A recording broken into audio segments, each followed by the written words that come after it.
Long ago, by the Sea of Galilee, there lived a young man named John. He was a fisherman, just like his father Zebedee and his brother James. John and James were known for their fiery temper.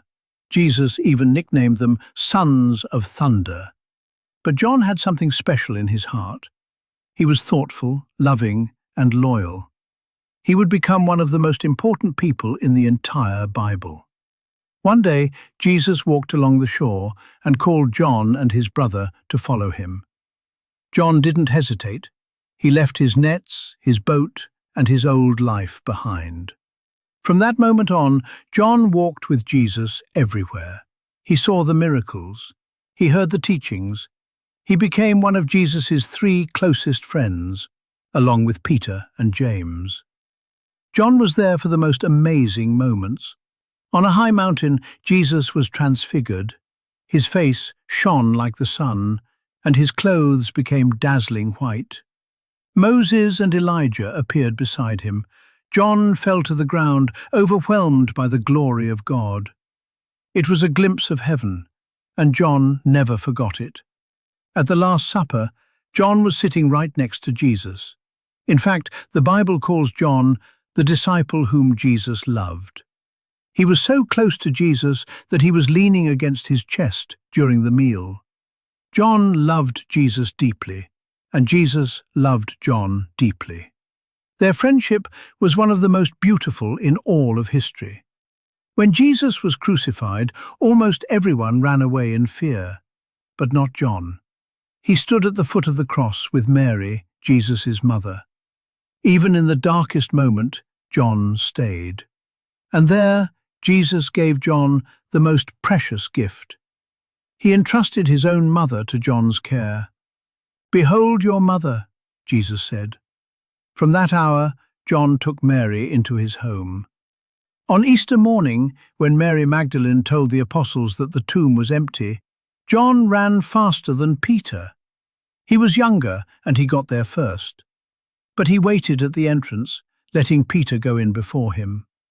When John finally went in and saw the empty burial cloths, he believed.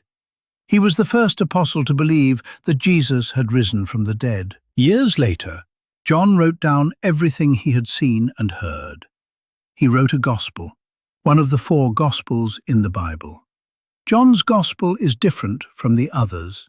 It's the most poetic and the most focused on love. For God so loved the world that he gave his only Son, John wrote. He wanted everyone to know that Jesus was not just a teacher or a prophet. Jesus was God himself, the Word made flesh. When John was an old man, the Roman emperor became angry with Christians and had John arrested. He was sent away to a small, rocky island called Patmos. It was like a prison. John was all alone, or so it seemed. But on that island, something extraordinary happened. God gave John visions, incredible, mysterious visions of heaven. John saw a throne, angels, a lamb, a new heaven and a new earth. He saw that God would win in the end, that evil would be defeated, and that there would be no more tears, no more death, no more pain. John wrote it all down in the book of Revelation, the last book of the Bible. Eventually, John was freed from Patmos and went to the city of Ephesus, where he became the leader of the Christian community. He wrote letters to the churches, and his message was always the same: love one another. That was his greatest teaching. God is love, he wrote, and whoever lives in love lives in God, and God in them. John lived to be very old, the only one of the 12 apostles who was not killed for his faith. When he was nearly 100 years old, he could barely walk.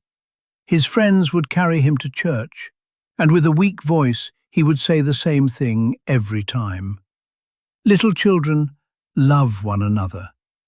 Someone asked him, "Why do you always say the same thing?" John smiled and said, "Because it is the command of the Lord, and if this alone is done, it is enough." So what can we learn from St. John? He shows us that love is the most powerful force in the world. John was there for the miracles, the Transfiguration, the cross, the resurrection, and the visions of heaven. And after all of it, the lesson he wanted to share was simple: love one another, because God is love. St. John, pray for us.